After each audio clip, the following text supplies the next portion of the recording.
Alright, welcome to Cross Sections Level 3. Now, in our very first example, the pentagon below represents the horizontal cross-section of a prism. What is the total surface area, let's go ahead and underline that, when given the height of the prism is 15 inches. Oh, and you know what? We should have underlined that horizontal cross-section of a prism. Now, I want you to think back to our Level 1 video, and when we're talking about a horizontal cross-section of a prism, well, remember that is actually representing the base. And that is incredibly important for us in wanting to solve this. So we're looking for the total surface area, and I think the best thing you can always do to start these problems off is to go ahead and write out a formula. So for this one, the total surface area is equal to the perimeter, and notice it's a capital letter, that means it's the perimeter of our base, times the height of the prism, plus 2 times, and now we'll use a capital B for the area of the base. So knowing that this horizontal cross-section is in fact the base will allow us to find the perimeter of the base and the area of the base. That's why it's so important to understand that. Now let's go from left to right, and let's start filling in everything that we can. Most of this will be pretty simple, to be honest. Let's see. Thing number 1, let's talk about the perimeter. Well, the perimeter is when we add up all sides. We know that we're given a regular hexagon, which means if this is 8, then this is 8, and that's 8, and so on and so forth. So, how many sides does a hexagon have? It has 6.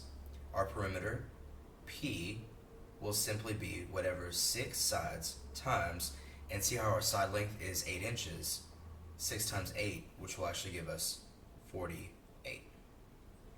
Okay, there is our perimeter, times. What is the height of this prism? Well, if we go back and we look, we'll see that the height is going to be 15 inches, plus 2 times the area of the base. Now this is where it gets tricky with regular polygons. We actually don't know what the area of the base is because we don't have all of our information here. So I'm just going to draw kind of a dotted little line here, maybe. And let's go ahead and let's try and figure out the area of the base down here. So we can say this, area of the base is equal to, for a regular polygon, it will be 1/2,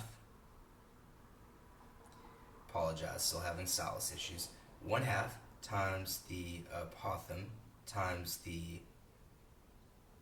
perimeter, my apologies, 1/2 times the apothem times the perimeter. Now, going from left to right over here, we know that the area of our base will of course still be 1/2, which if you're using a cell phone calculator, you can use 0.5 times, we don't know what the apothem is, times, well, we do know the perimeter is what we found earlier, and that's going to be 48. Okay, so really our only question here before we can finish this problem is going to be what is the apothem? And for a hexagon, we're actually pretty lucky. If you will recall, our hexagon is one where when we break up all of our triangles, and we were to take this middle number of 360, and we did 360 divided by the number of triangles, which would be 6, you actually wind up getting 60 degrees. Well, what's helpful about that is when you draw the apothem, which I'm doing right here, it splits that 60 up into 30. And so what really happens is we wind up getting a 30, 60, 90 triangle. Now that's important because, let me just kind of draw this for you guys here. Here is this angle right here. It's going to be 30 degrees. Here is our apothem. I'll just call it X for right now. And if this whole side is originally 8, then when we split this line down the middle, the apothem cuts it in half, and so we have a side length of 4. Well, why is that helpful? In a 30, 60, 90 triangle, to go from the short side to the third side, or where our apothem is, all you have to do is simply tack on 4 square roots of 3. And if you'll just remember that, that's one of our special little shortcuts. So we know that our apothem is now 4 square roots of 3. Okay, all you have to do is take your calculator, and let me just kind of walk you through how you would do this in just a normal calculator. Okay, so we're going to pull it up, which I'm doing right now, and what I would have you do first is just type in 3. And the reason we're going to type in 3 is because we need to take the square root of 3. So we'll type in 3, turn your calculator sideways, you can hit the square root button, and at this point you'll get 1.732, very long decimal. Well, now we can just start multiplying by the rest of these. So we'll take that decimal, 1.732, multiply by 48. You should get 83.138 times, then we can multiply by that 4 right here. And this winds up equaling 332.5537, a lot of decimals. Now, the question becomes, how do you multiply by 1/2? You can either multiply by 0.5 or just take this whole thing and divide by 2. And so it turns out the area of our base is going to be 166 point, and I'm going to round to the nearest 100. Let's go 28. So we can plug that in there, 166.28. Alright, now we have all the information that we need in order to finish this problem. We can do 48 times 15, which I'm doing right now. 48 times 15, that'll give us 720 plus. We can do 2 times that number we just found, 166.28, the area of the base, which is 332.56. And lastly, once we add those things up, plus 720, we will get this, 1,052.56.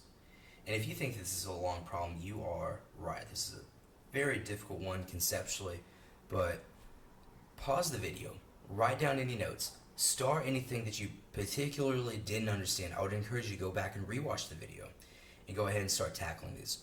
One quick note, this problem is very similar to problem number 2, and the difference is problem number 2 is a regular pentagon, not a hexagon. So you'll actually have to use some trigonometry to find the apothem. Alright, I'm going to post a link to the area of a regular polygon video that would help you out with that. So make sure you watch that if you don't know how to use the trigonometry to find the apothem. Alright, let's go ahead and move on to our second example. Alright, so our second example says the rectangle shown below represents the vertical cross-section of a cylinder.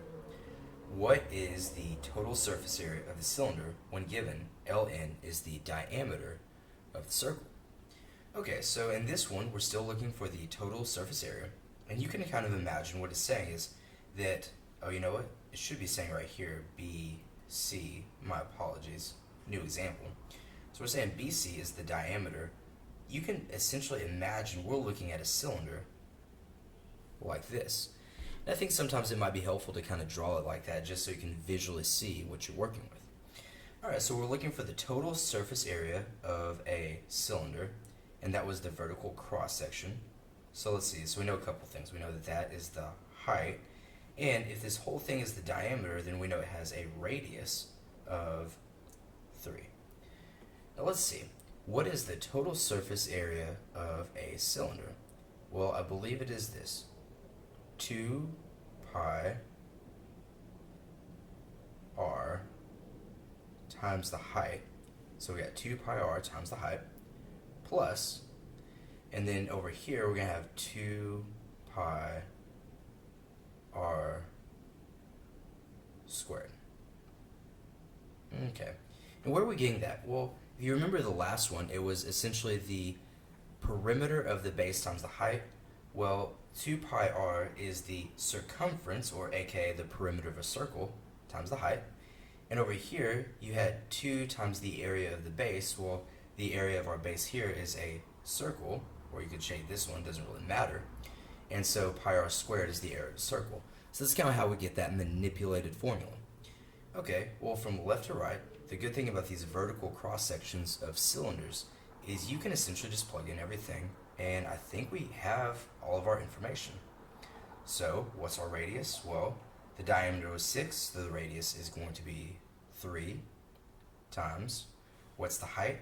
Overall height of the prism is going to be 12 plus, okay, 2 times pi, starting to run out of room, let's see if we can squeeze it in, times the radius, which is still going to be 3 squared.